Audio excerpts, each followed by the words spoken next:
Real estate YouTuber Graham Stephan has over 3 million subscribers. Ladies and gentlemen, it's official. Real estate's gone viral. Real estate is great. It's amazing. We all get it now. So what the heck is stopping everyone from buying a house? Well, it turns out the goddamn thing costs money. So let's talk about this. How much does it cost to buy a house in California? Let's talk about down payment requirements, closing costs. I mean, what the heck are closing costs? What do they include? Let's break it all down coming up.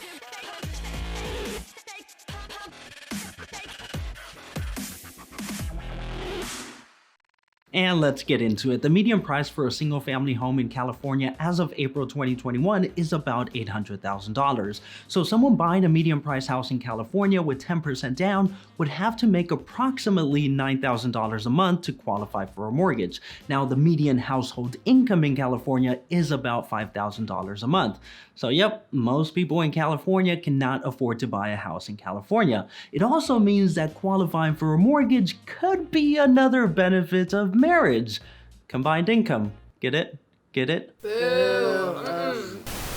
But historically, California prices are not as crazy as they may seem. According to the California Association of Realtors Housing Affordability Index, as of 2021, we're at about a 27%, which is kind of what we've been hovering around for the past couple of years. The least affordable period was actually during the craziness of 2006, when the index almost hit 10%. But then again, even a stick could qualify for a mortgage back then, so that didn't really stop people from buying houses they couldn't afford. But let's get into the cost. We'll start from the top with the down payment, and then we'll talk about the closing costs. Now, to make it easier, we're going to use our good friend Bob as an example, and we're going to assume he's buying an $800,000 single family house. So down payment, the minimum down payment requirement is about 3.5% of the purchase price. Now, if Bob chooses to go with this option, he's looking at a minimum down payment amount of $28,000. But when Bob realizes his monthly payment, including principal, interest, taxes, and insurance, would come out to be like $5,000 a month, he's like, yeah, no, I'm gonna go ahead and put 10% down and lower my monthly payment to about $4,000 a month. And that brings us to Bob's new down payment cost of $80,000. And now let's talk closing costs. And for those who want the simple answer, $10,000 to $15,000 for a property under $1 million. But this can vary and really is subject to a lot of things. Now, if you don't mind getting bored the heck out of your mind or having a bunch of fun, here's a breakdown of the closing costs, and I'm going to divide them into two sections: upfront costs and due at closing costs. Upfront costs, these are costs that you're going to have to pay upfront during the transaction within a few days of getting your offer accepted. One, the deposit. Typically, it's going to be about 3% of the purchase price. This means that within 3 days of Bob getting his offer accepted, he will deposit $28,000 into escrow. Now, worth noting, this is a credit towards the down payment, so it's really not a closing cost. I just didn't know where else to put it. Number two, inspection costs. Now, this can vary from zero to an infinite amount, and it really just depends on how much money you want to spend. I recommend that at a minimum, you get a general home inspection, which is about $500, a sewer camera inspection, which is about $200, and a termite inspection, which is about $100. Now, any further inspections, I would base them off the results from these reports. Now, being the amazing client that he is, we're going to assume Bob takes my recommendations, and his total inspection costs are about $800. Number three, appraisal. Now, for a single family house, this can be about $500 with the possible option for an expedited version for $150 extra. Now, I just recommend paying the extra $150 to ensure you meet your contract dates and protect your deposit. So Bob's total appraisal costs, we're looking at about $650, making his total upfront cost, not including the deposit, $1,450. And now let's talk about the other closing costs, the ones due at the closing table about 30 to 40 days after your offer is accepted. And for a moment here, let's take a detour. Let's assume Bob just won the lotto and he's buying the property cash. At this point, he would only have two main costs: prorations and escrow fees. So prorations, this is just the buyer and the seller dividing money based on their corresponding ownership dates. Now, typically, this mostly includes property taxes, but can also include rents, HOA fees, and a bunch of other stuff.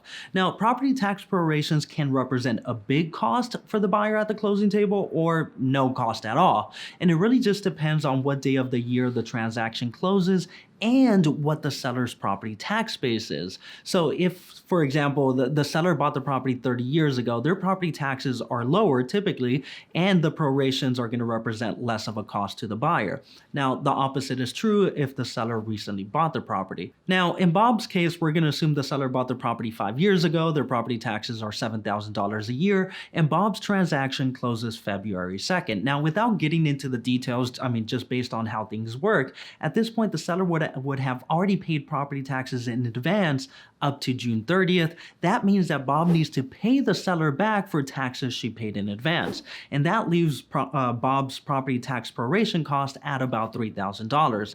Now, if Bob would have closed the transaction like in August, the seller might have actually had to pay Bob a sum of money. But the point here is that prorations can represent a big cost or no cost, and they're variable. And that's why I always recommend saving up more money than you need so you don't have to worry about when the transaction closes or what the seller's property tax base is. The other fee Bob would have if he were buying the property cash would be the escrow fee paid to the escrow company for services provided.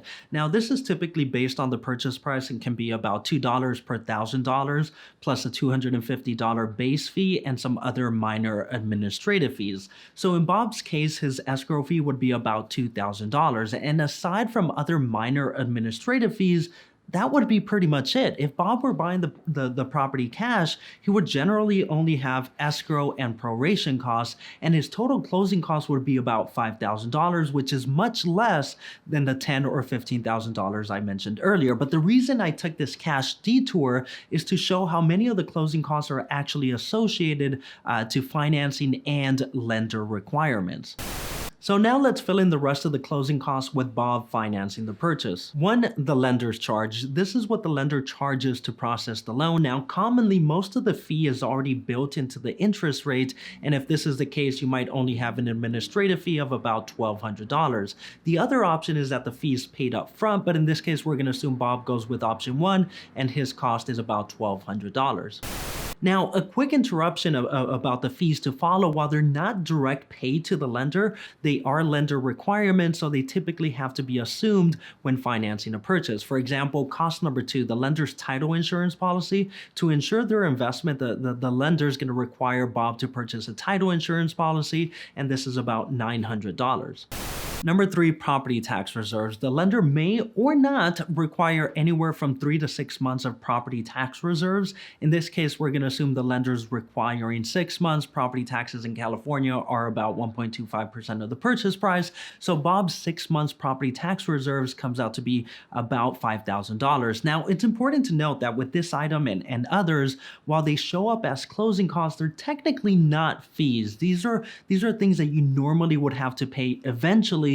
You're just being asked to or required to pay them up front at the closing table. Number 4, homeowners insurance. The lender will typically require the buyer to pay a year's insurance policy up front. Additionally, they may require some reserves on this. So we're going to say that Bob's homeowners insurance cost is about $900.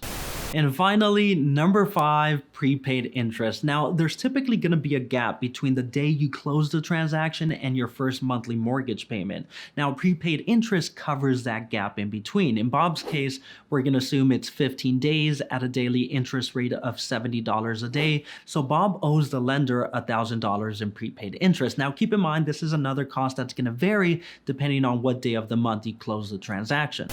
And that brings Bob's total due at closing cost to about $14,000. And once we add the upfront cost, that's $15,450. And once we add the 10% down payment, we have a final cost to purchase a medium price house in California of about $95,450.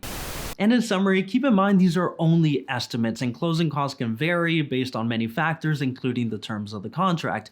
Also, let me clarify, I didn't just go down a long list of fees and costs to scare you into not buying a house. No, homeownership is great, something worth striving for, and yes, it does cost a lot of money, but nothing worth having is easy. At the same time, don't rush into buying. If your monthly payments would be too high, wait and save more money for a higher down payment. If you can barely afford the closing costs, wait and save more money. Look, my recommendation is don't buy because the market is hot, buy because you can afford to buy. By the way, my name is Daniel Rangel. I'm a real estate agent in Los Angeles. If I can be of any help, it would be an honor. And if you're outside of the Los Angeles area, I do have a network of real estate agents all over the country that I can connect you with, so don't hesitate to reach out. Either way, thanks a bunch for watching. Have an awesome day.